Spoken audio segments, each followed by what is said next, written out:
बिस्मिल्लाहिर्रहमानिर्रहीम। अस्सलामु अलैकुम दोस्तों, सवाब टी पर आपको खुश आमदीद कहते हैं। ये आप सल्लल्लाहु अलैहि वसल्लम के मदीना हिजरत के बाद का पहला साल है जिसके अहम वाक़यात का ज़िक्र हो रहा है। पिछली एपिसोड में अज़ान की इब्तिदा और मिसाक मदीना का ज़िक्र हुआ। दोस्तों, इसी साल हज़रत आयशा रज़ी अल्लाह अन्हा की रुखसती हुई। उनसे आप सल्लल्लाहु अलैहि वसल्लम का निकाह मक्का मुकरमा में हो चुका था।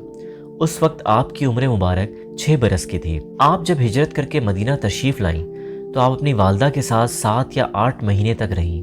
उस वक्त मदीने की आबो हवा बहुत सख्त थी, जिसकी वजह से मदीना मुनव्वरा हिजरत करके आने वाले अक्सर मुहाजिरीन बीमार होने लगे। हज़रत आयशा रज़ी अल्लाह अन्हा भी मदीना पहुँच कर बीमार हो गईं।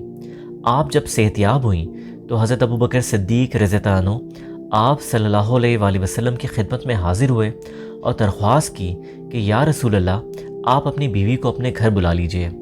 आप सल्लल्लाहु अलैहि वसल्लम ने फरमाया, इस वक्त मेरे पास महर अदा करने के लिए रकम नहीं है। हज़रत अबू बकर सिद्दीक़ रज़ी अल्लाह अन्हु ने कहा, या रसूल अल्लाह, मेरी रकम कबूल फरमा लीजिए। आप सल्लल्लाहु अलैहि वसल्लम ने 12 औकिया और 1 नीश यानी 100 रुपये हज़रत अबू बकर सिद्दीक़ रज़ी अल्लाह अन्हु से कर्ज़ लेके हज़रत आयशा रज़ी अल्लाह अन्हु के पास भिजवा दिए। आप सल्लल्लाहु अलैहि वसल्लम हज़रत आयशा रज़ी अल्लाह अन्हु को लेने हज़रत अबू बकर सिद्दीक़ रज़ी अल्लाह अन्हु के घर पहुँचे। आपकी खिदमत में दूध का प्याला पेश किया गया। आप सल्लल्लाहु अलैहि वसल्लम ने थोड़ा सा पी के हज़रत आयशा रज़ी अल्लाह अन्हु की तरफ बढ़ा दिया। इस तरह शव्वाल के महीने में हज़रत आयशा रज़ी अल्लाह अन्हु काशाने नबूवत में बड़ी सादगी से रुखसत होकर आ गई। रुखसती के वक्त आपकी उम्र 9 बरस की थी। दोस्तों, इसी साल बहरे रूमा के कुएं का मशहूर वाक़या हुआ। जब मुसलमान हिजरत करके मदीना मुनव्वरा पहुंचे तो वहां पीने के साफ पानी की बड़ी किल्लत थी। वहां मीठे पानी का एक ही कुआं था जिसका नाम बहरे रूमा था। ये कुआं एक यहूदी की मलकियत था जो मुसलमानों को पानी इंतहाई महंगे दामों फ़रोख्त करता था। मुसलमानों ने रसूल करीम सल्लल्लाहु अलैहि वसल्लम को अपनी परेशानी से आगाह किया। आप सल्लल्लाहु अलैहि वसल्लम ने फरमाया, कौन है जो ये कुआं ख़रीदे और मुसलमानों के लिए वक्फ कर दे? ऐसा करने पे अल्लाह ताला इसे जन्नत में चश्मा अता करेगा।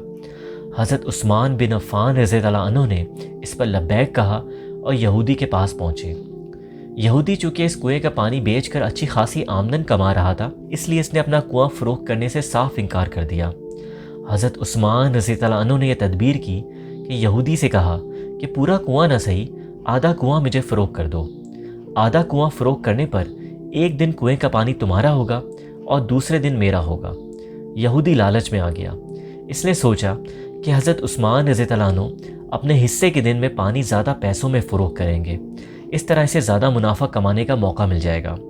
इसने आधा कुआं आपको फ़रोख्त कर दिया। हज़रत उस्मान रज़ी अल्लाह अन्हु ने अपने हिस्से के दिन मुसलमानों को कुएं से मुफ्त पानी हासिल करने की इजाज़त दे दी।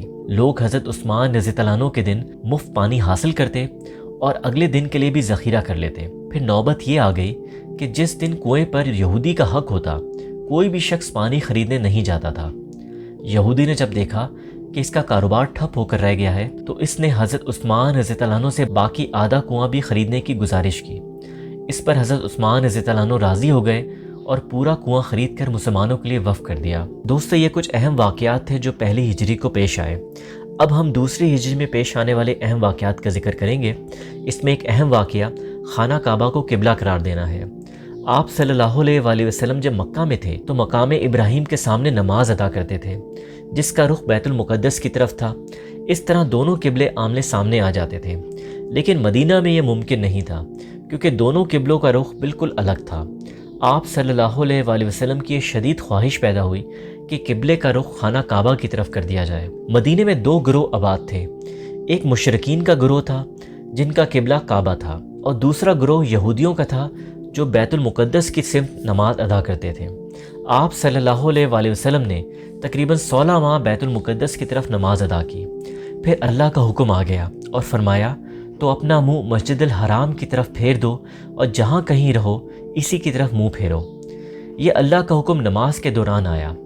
ये ऐसी नमाज थी दोस्तों जिसकी कुछ रकातें बैतुल मुक़द्दस की तरफ रुख करके पढ़ी गईं और कुछ बैतुल्लाह की तरफ रुख करके पढ़ी गईं। और जिस मस्जिद में अल्लाह का यह हुक्म आया उसको मस्जिद किबलातैन कहा जाता है। किबले की तब्दीली ने यहूदियों को सख्त बरहम कर दिया क्योंकि अब तक यहूदियों और मुसलमानों का किबला बैतुल मुक़द्दस था।